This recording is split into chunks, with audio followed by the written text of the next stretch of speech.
Commonwealth போட்டிகளில் இந்தியாவுக்கு மேலும் ஒரு தங்கப் பதக்கம் கிடைத்திருக்கிறது. மகளிர் ஜூடோ போட்டிகளில் தங்கம் வென்றிருக்கிறார் இந்திய வீராங்கனை அஷ்மிதா. விவரங்களோடு ஈரானுடைய சிறப்பு செய்தியாளர் சடையாண்டி விவரம் என்ன? ஸ்காட்லாந்தின் கிளாஸ்கோ நகரில் நடைபெற்று வரும் காமன்வெல்த் விளையாட்டுப் போட்டியில் இந்தியாவிற்கு ஒரு தங்கப்பதக்கம் தற்பொழுது கிடைத்திருக்கிறது. ஜூடோ மகளிர் 48 கிலோ எடை பிரிவில் இந்திய வீராங்கனை அஷ்மிதா தங்கம் வென்று சாதனை நிகழ்த்தியிருக்கிறார்.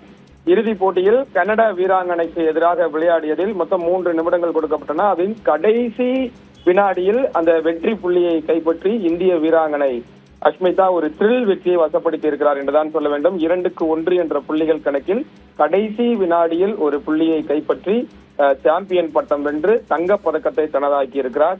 இதன் மூலம் இந்தியாவிற்கு மேலும் ஒரு தங்கப்பதக்கம் கிடைத்திருக்கிறது. ஏற்கனவே பளுதூக்குதல் விளையாட்டு போட்டியில் மீராபாய் சானு ஒரு தங்கப்பதக்கம் வென்றிருந்தார். அதே போல 100 மீட்டர் ஓட்டப்பந்தயத்தில் இந்தியாவிற்கு ஒரு தங்கம் ஒரு வெள்ளி என 2 பதக்கம் கிடைத்தது மாற்றுத்திறனாளிகளுக்கான விளையாட்டு போட்டியில். என மொத்தம் இந்தியாவிற்கு 4 தங்கப்பதக்கம் கிடைத்திருக்கிறது. ஒட்டுமொத்தத்தில் இந்தியா தற்பொழுது பதக்கப்பட்டியலில் 9வது இடத்தில் நீடிக்கிறது. இன்னும் ஒரு தங்கப்பதக்கம் கிடைத்தால் மேலும் பதக்கப்பட்டியலில் முன்னேறுவதற்கு அதிகப்படியான வாய்ப்பு இருக்கிறது. குத்துச்சண்டை போட்டியில் இந்திய வீராங்கனைகள் 3 பேர் இறுதிப் போட்டிக்கு முன்னேறி இருக்கிறனர்.